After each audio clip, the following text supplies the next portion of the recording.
Good morning, Richard Eckley here. Happy Tuesday to you. Once again, I have my early morning coffee, keep me going, get me awake. We're on a Tuesday today, so we're on a Wealth Tuesday today.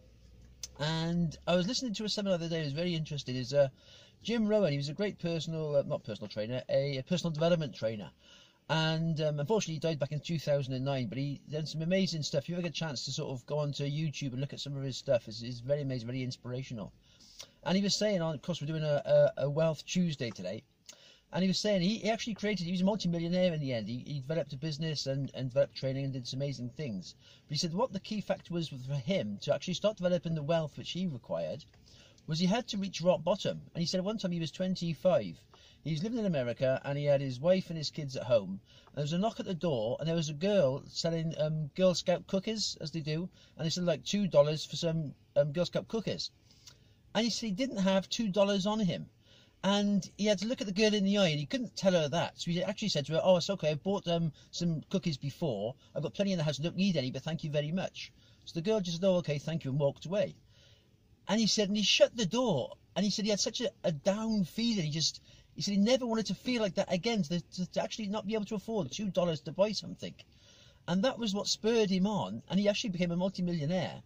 And his amazing lifestyle he developed. It's a very interesting story. But that's what sometimes you need to develop wealth, develop yourself, or develop things in the future. You sometimes have to reach that point where you've sort of reached rock bottom and you think, I'm not going to like this anymore. I'm not just doing work and paying the bills. I want to change my life. I want something different in the future. I want to be somewhere else in 10 years because we're all sort of travelling forward in time. That's the way life is.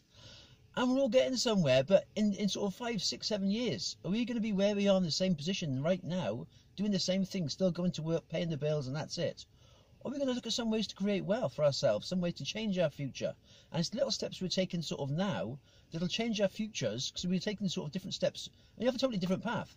And it's just that, getting that core start to think, right, yes, I know where I am. I don't like being here. I'm going to change my life and change some things and then move a different direction.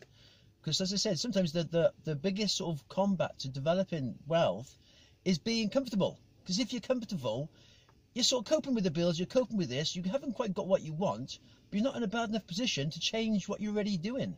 And sometimes you need to reach that rock bottom bit to think, right, I want things to change, and that's when you'll find you'll suddenly create a new life, you create new wealth, and develop a new thing for yourself. So that's just my little thought for today is on, yeah, sometimes you have to sort of hit the bottom before we start to change directions in our lives, and then we can create wealth in different areas of our life we want to create in the future. I hope you got value from this. You can always drop me some comments below. There's a man at the back here washing the floor. Slightly distracting. You got value from this, always drop me some comments below. And you can get in touch with me at rickeckley67@yahoo.co.uk. All the best.